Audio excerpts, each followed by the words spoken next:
that is or not, but I'm having a lot of fun, which is great. Well, if you can do a job that you find fun, that's the best thing.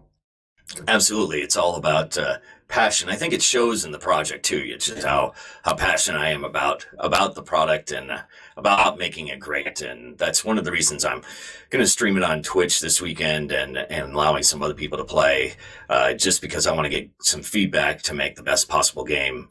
And that was really one of the big things I enjoyed and really wanted to do more of with Marvel Heroes, was getting that back and improving them over time. And that was something that I'm really passionate about continuing in the future.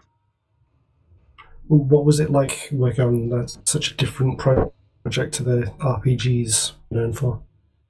You mean working on Marvel Heroes, or what are you asking? Well, we're working on a Terraria style game rather than isometric Diablo / Marvel Heroes. Well, it's very different. But I'd say the thing that's the most different is actually just working by myself. Working with colleagues is something that I've always done. So, now kind of just sitting here working by myself, am I making good decisions, or am I just completely insane? I think those are really the biggest changes for me. Actually doing the coding and the design work, making games and playing the game and things like that are things I've done before, so I'm pretty used to that. But the kind of doing it by yourself in a little box is is a very new experience and kind of strange. What made you decide to do a survival / creative game?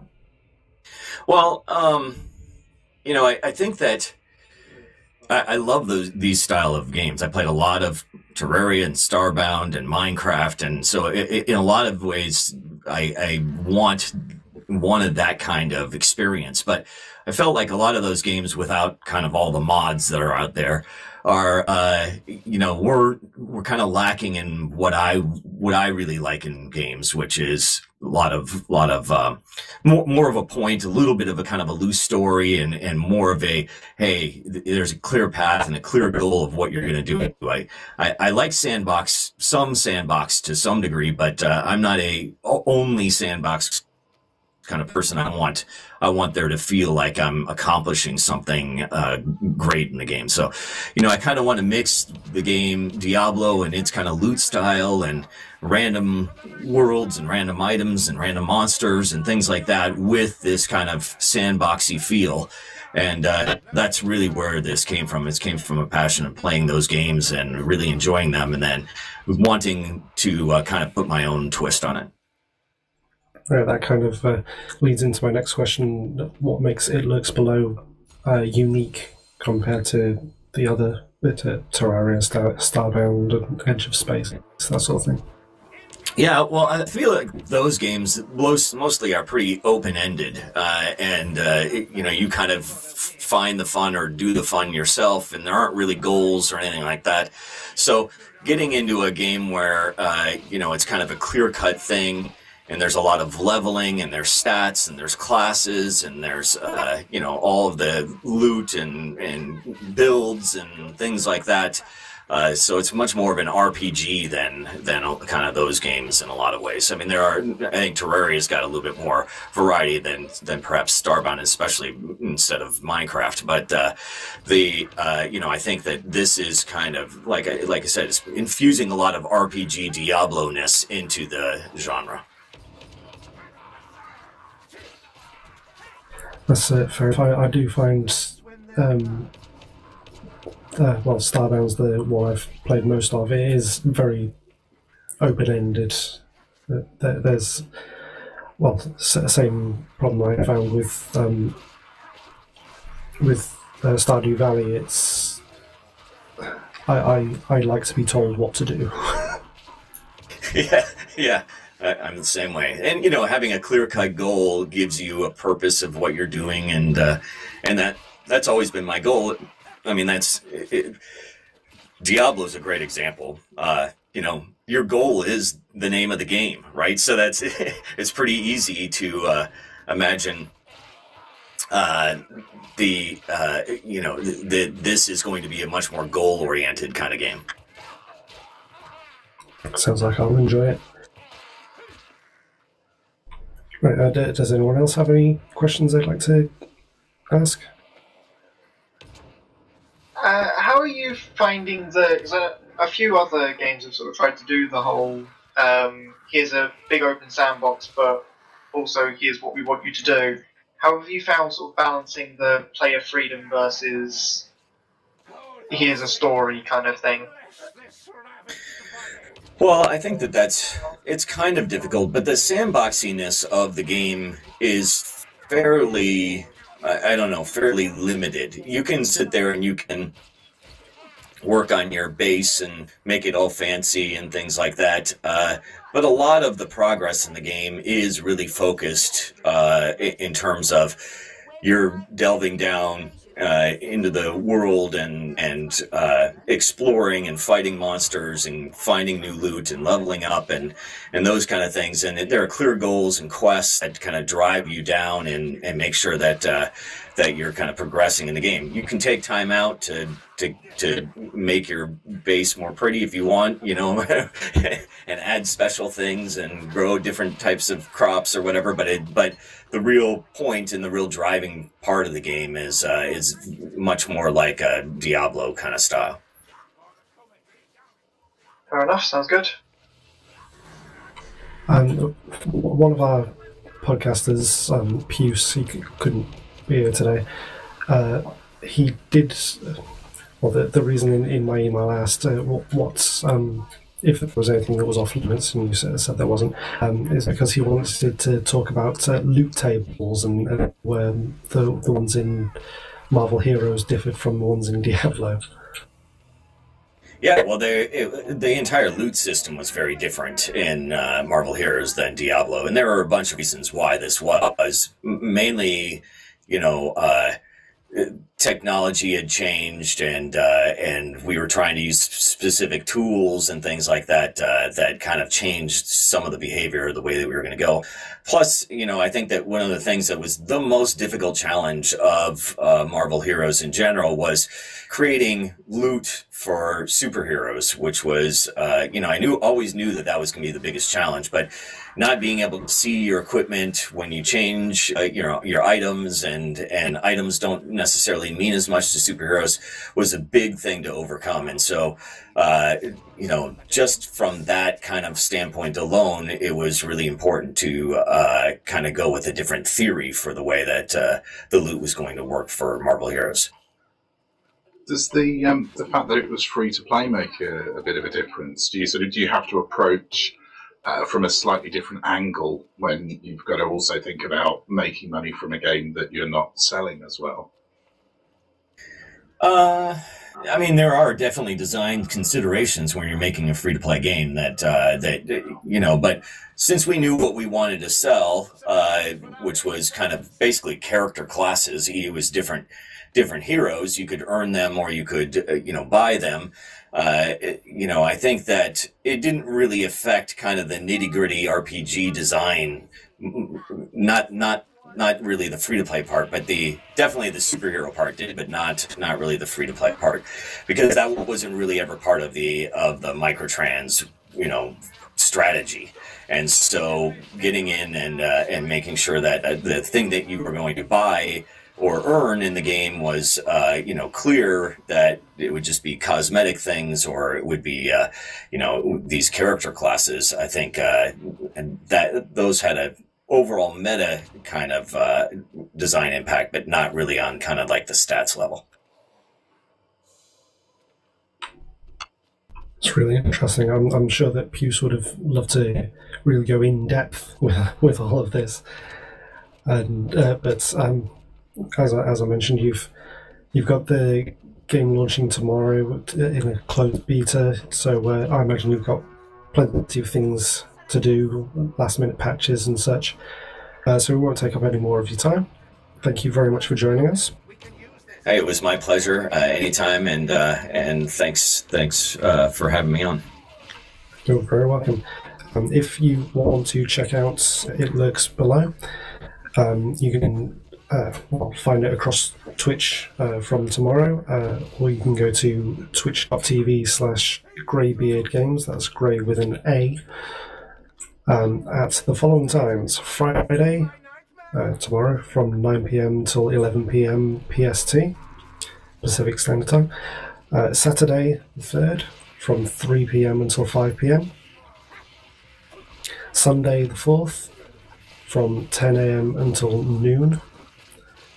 Or Monday, the 5th, from noon until 2, all times Pacific Standard Time. For our UK viewers, add 8 hours to those times. Yes. You want to, if you want to tune in. Yeah, absolutely. That you can. It's posted actually on the Twitch channel, and then I'll be reminding people over Twitter and whatnot. I'll just paste the link into to our viewers, so it's easier for them to find, and I'll post the link in the show notes for anyone listening at home. Good luck tomorrow, David. Thank you, I appreciate it. Yeah, good luck. Yeah, I hope it goes well. I shall, when I get back from work, I shall tune in as well. Sounds great. Thanks, everybody. Talk to you later. Thanks again. See you later. Right, this seems like a good opportunity to check in with Cello and Spherical, who are playing Vermintide on the stream. There are so many rats. How are you So finding many. Is that not kind of the point? it? This is the first time you're playing it, isn't it, Spherical? Yeah, I am. And yeah, this is good. I am. The stream can't see this, but this is hilarious. There's a dead rat that is just jibbing the fuck out. But yeah, no. Other than that, this is pretty fun. It's very Left 4 Dead. I'm getting a lot of vibes of that. This does look very good. I might have to pick up a copy and join you at some point. Yeah, I mean, I'm running this on low graphics at the moment. This game still looks fantastic, and it's running really well. So it's good. Dominoid, they have announced Vermintide 2, so I think if you can buy probably get this cheaper. Vermintide 2, I think you get Vermintide 1 for free. I think. Well, I know Rasher's always trying to get people into a game of it. I can kind of see why now. Cello, can you hear us? I can, yes. I take it you enjoy the game because you're the one who suggested it, aren't you? Not really, no. I suggested it because it would be like good to play and all that on the stream. Would be like something interesting for people to watch. But I actually have I don't think it has a very good progression and some very duplicable design decisions. So it's great for playing one mission once and all that, but after that it just becomes an endless grind. So I never could play this game more than 2 or 3 missions in a row. And once I finished the story, I just completely lost interest. There's a story? There is. Is it not just there's a rat invasion, go kill them?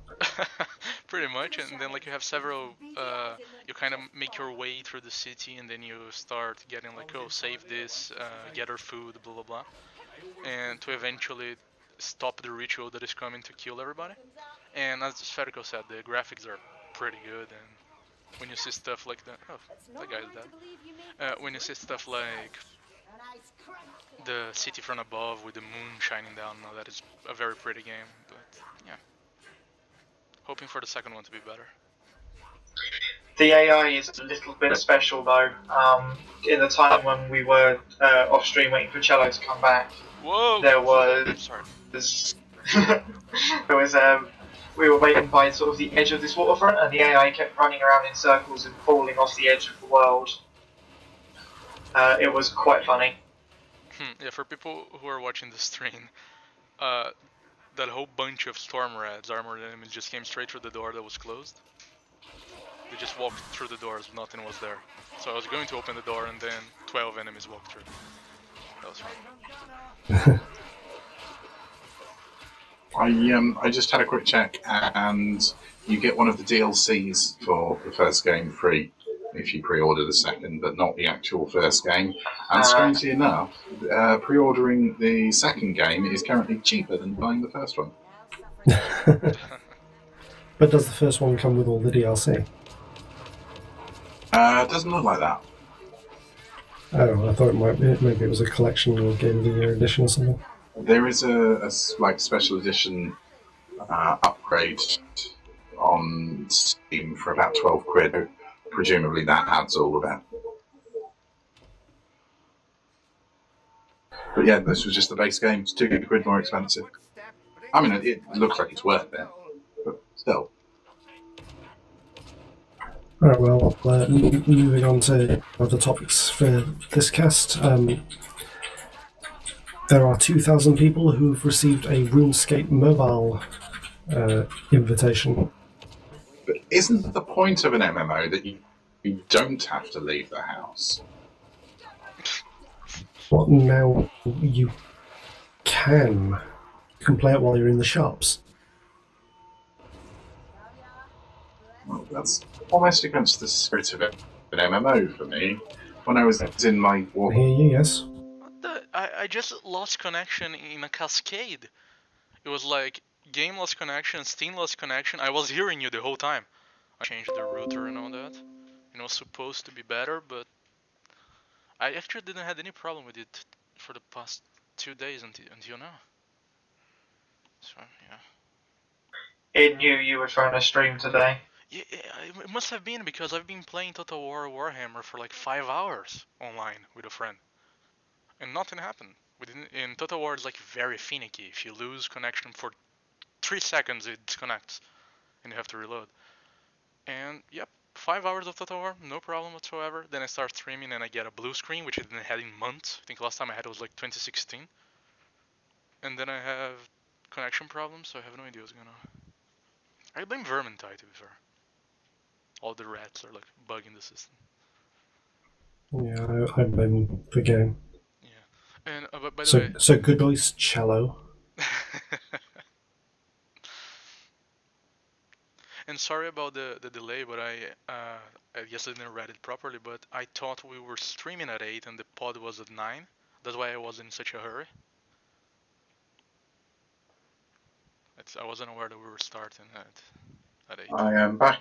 I have tea. Sup? Just in time, we're going live. I am covered in rat blood. What about the game? In real life? And in the game. We're not judging, sometimes you just gotta kill a rat. Yep. I'm covered in hummus. When it's in real life. Is that like the... Okay, never mind. It's a kinky thing. Like, if you need me later, I'll be in my quarters, covered in tarama masalata. Sounds good. I'm in Bongo. Yay, somebody got the reference. Oh yeah, someone... Oh, Ace Lister got the Red Dwarf reference.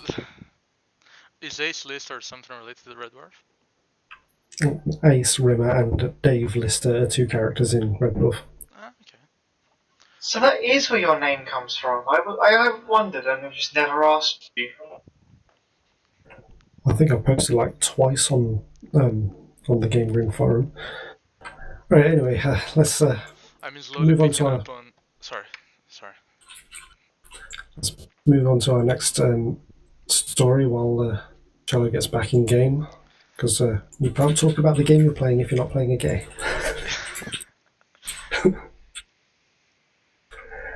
Right, Gigantic is getting its final update because it's being discontinued in July. What is Gigantic? It's a MOBA. I'd be innocent. It's a MOBA where 2 teams.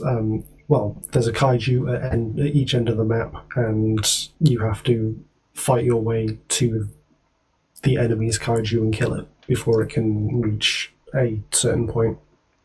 It basically took the idea that from Smite that the two other main MOBAs, League of Legends and Dota, you're trying to destroy buildings, and that's not always the most satisfying thing to do, to just stand there whacking on a thing.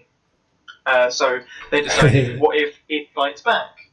And with Smite, they literally their thing is the Titan or something that just fights back and kills people quite regularly. With Gigantic, they took that to, it's just another unit, basically. The thing is, we knew it was coming. There were layoffs and issues, and they got because there were layoffs back in 2016, and I think it was sometime in the middle of last year, wasn't it, that it was announced that most of the developers that were left were getting made redundant. So it was sort of only a matter of time. And it's very sad. There's some very talented developers there that have lost jobs, and it looked like it could have been quite a promising game with the right marketing and the right forward direction. And like Katie said, there's some bits that would have been tweaked had it been more successful, but without having them tweaked, it wasn't successful, and very sad. Yeah, Perfect World are a business trying to make money, and it obviously wasn't doing that well enough. There's the thing is, they only sort of took them over about a year ago or so, and there was a lot of furore at the time when they first announced the closure, which was November. Looking back at our news on it, and it's there was a lot of furore that they'd announced that this was a partnership and not a merger, but essentially it was just a case of they got bought out. And haven't Perfect World just done it with another company as well, the people who made Hob? I can't remember off the top of my head. But if you ever wanted to play Gigantic, you've got until 31st of July. All the heroes are free because they've disabled their stores. So it's very obviously very sad when a game gets closed down, especially one that's been through the ringer as Gigantic has. To be honest, though, it suffered the same death that Infinite Crisis and Dawngate suffered, where it's trying to go into a market where people have already got this massive sunk cost fallacy of they've put hundreds of hours into League of Legends or Dota, or even Smite now. They don't want to branch out and do a new one, not in the same genre at least. And they think they marketed it too much as a MOBA. Yeah, maybe they'll move people across to. Don't they also own Fortnite? Am I repeating incorrect information? That's Epic Games who own Fortnite. This is Perfect World. It was Runic Games that they closed down last year. So I'm guessing Perfect World are trying to be sort of the EA of the East. Isn't that Tencent? I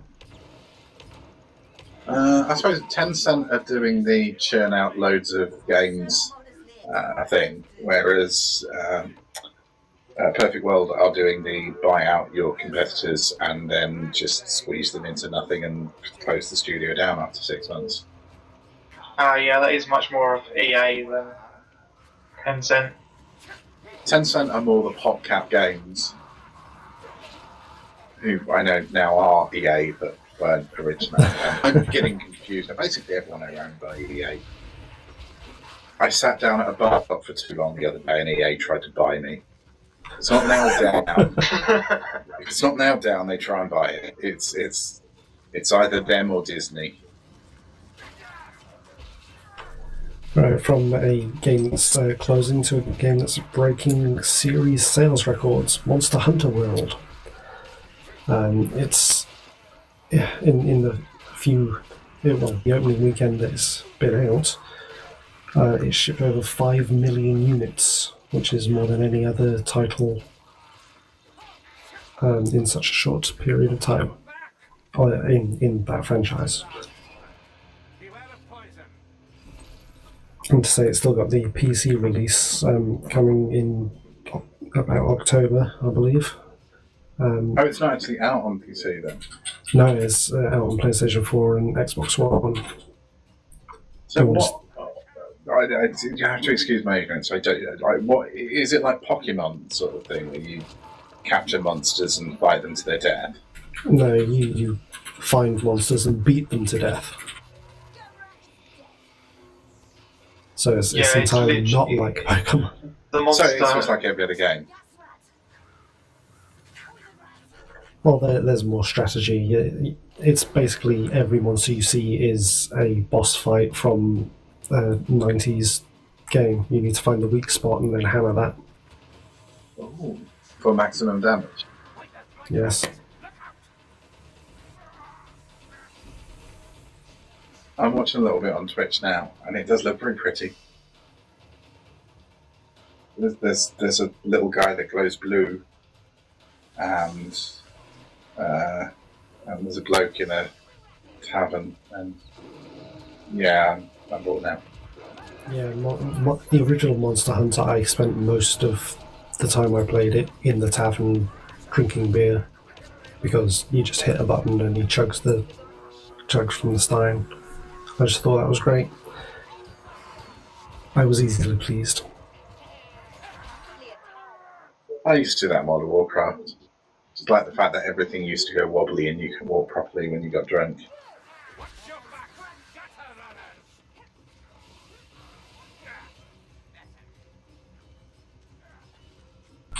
Right, I take it I'm the only person here who's played Monster Hunter World. I'm waiting for it to come out on PC. Mainly because I don't have a console to play it on, so I don't really have much choice. Most of I think every single one of today's topics is something I'm familiar with, so I don't have a lot to offer. I'd have a lot to offer on Gigantic, but there really isn't much. It's just another. It was another MOBA failure story, and past that. Did anyone saw the Surviving Mars release date was announced today? I saw that it was announced. I didn't actually get around to watching the trailer. Yeah. Well, the trailer is not important if you know what the game is about, but yeah. Yeah, base building on Mars. A colony builder, and an actually good one too. Instead of, there's dozens of those ever since Steam started doing indie stuff, but most of them are not really good. But this one is pretty good. Looking forward to that. Well, it's coming from Paradox. Not really, no. So, Paradox is like publishing. The developers are the people behind Victor of Run, believe it or not. Which is similar to Diablo, the thing we were discussing about earlier. So when is it coming then? 22nd of March. Only faith and hatred sustains. That gives me a couple of months to say, but that one does actually look quite... I think you were talking about that a couple of podcasts ago, I think, weren't you, when I wasn't here? It sounded very, very good. Yeah, my preview piece is bound to go up on GameGrin soon, before the game launches. You only have 6 weeks. Oh my god, I don't know if I'll make it. You say that jokingly, but... No, I actually did it quite alright. I checked it like a couple of days ago, and it was still not... Bishop hadn't cleared it for proofing, so I was like... For publishing, so I was like, okay. Gotta wait for people to proof it before it goes up. Right, on to our final topic, our backup topic in case we ran short, which we have because of various technical issues. Sorry. each month we put out a series of articles called the Freebie Feelers about the games that have gone live, gone free on Xbox One for the games with gold, and the PlayStation line with PlayStation Plus. The latest games, or the February games, were revealed recently. So, are there any titles you guys are looking forward to reading about? We've got Shadow Warrior, Assassin's Creed Chronicles India, Split Second, and Crazy Taxi on the Xbox One.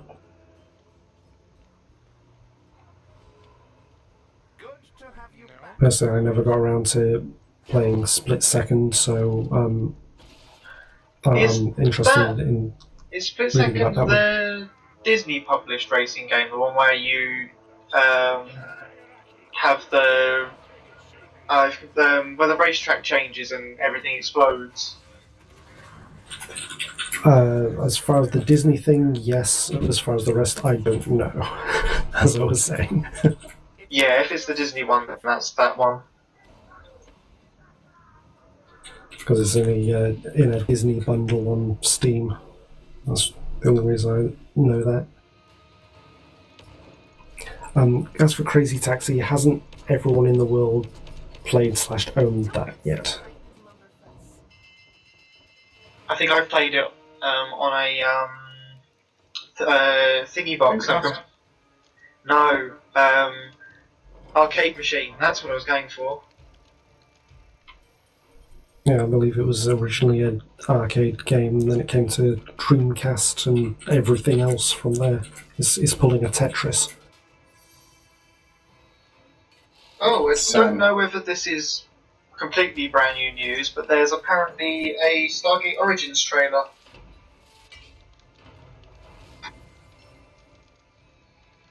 Let me see if I can find it. The thing that I'd say with Crazy Taxi is Sega lost all of the licensing to the original soundtrack quite some time ago. So all of the subsequent re-releases have had a different soundtrack, and it's not quite the same. It's nice to have it on another system, but honestly, I would rather just go upstairs and play it on the Dreamcast. PlayStation 4's got some good stuff. There's a NAC, which I thought was brilliant. Yeah, the original NAC, Rhyme, Spelunker HD, Mugen Souls Z, one of them, Exile's End, and Grand Kingdom. You're saying that you're looking forward to NAC? Well, I thought you were the only person who bought it. Yeah, I mean, I'm not necessarily looking forward to it for me, but I'd quite like to see a few more people see how good it is, because it got really overshadowed at launch because it wasn't the sort of title that people buy at the launch of a new console. It was sort of a cutesy, family-friendly platformer, and that's not what sells new hardware. So I think people just sort of rebelled against it because of that. But now it's a few years later, and you can appreciate it for what it is. It's just a fun, nice little platformer. Hopefully it will get a bit more of a wider audience. I've played and thoroughly enjoyed both of the NAT games. I'm very excited for Rhyme, because I'd never actually played that. It's one of those I'll get round to it Sunday games, and now it's free, so I'm sure I'll get round to it now.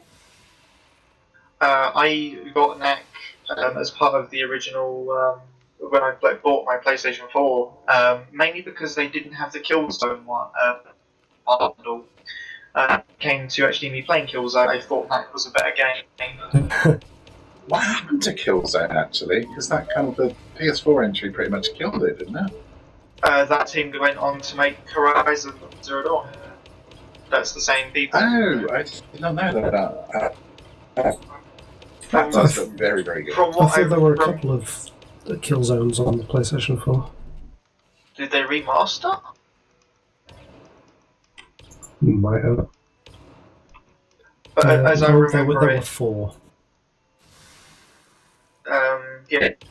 As I remember, they only made Sony wanted a Killzone game and basically just gave them a lot of money and they use that to make Horizon. The same way that Hello Games are using money Sony gave them to patches. Yeah. Right, personally, I won't be playing any of the PlayStation Plus games because I let my subscription lapse because they were asking 50 quid a month, a year. And that's too much for a couple of free games, loads of free games that I won't play, and multiplayer that I don't use. But Ace, they really want you back. They do. They've had 3 stuffers in the last in the last 5 months, including 2 instances of buy 12 months get 15 months, and the most recent one is get 12 months and we'll give you a copy of the 50 quid for Far Cry 4 is a bit much. That's why I don't already own it. Yeah. I get. Despite having not owned a PlayStation for about 2 years now, they keep sending me emails reminding me what PlayStation. Yeah, a Microsoft platform I've not owned for about 5 years. Now that would be desperate.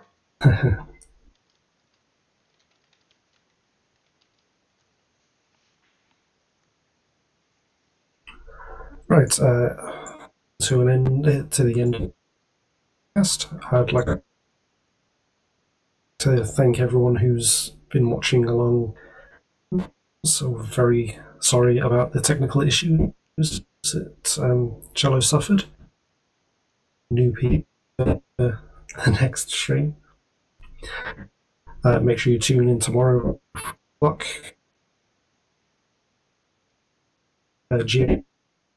Things.